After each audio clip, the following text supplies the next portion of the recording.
బంగారు కళ్ళ బుచ్చమ్మో చెంగావి చంప లచ్చమ్మో.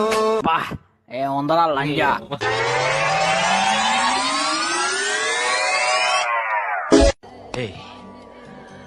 ప్రపంచం తల్లకిందులైనా ఈ రోజు రాత్రి దాన్ని అనుభవించాలి. 10,000 రూపాయలు అప్పు తెచ్చిన దాని మొహం మీద పారేస్తాను.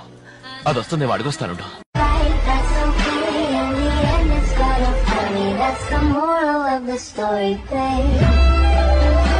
ఏమైందిరా?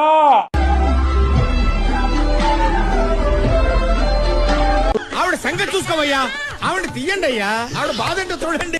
ఎక్స్క్యూజ్ మీ, ప్లేన్ బటర్ఫ్లైస్ వాళ్ళయ్యా? ఎందుకు అంటే ఫ్లవర్స్ మీద బటర్ఫ్లైస్ వాళ్తాయి కదా. అరే చదువు మీద దృష్టి పెట్టి అయ్యబ్బయ్య చేదో ఒకటయ్యి దేశాన్ని ఉద్ధరించరా. కానీ గుద్ద పలిసి కొట్టుకుంటున్నావురా. నచ్చాడమ్మా నచ్చాడమ్మా నీ కోరిన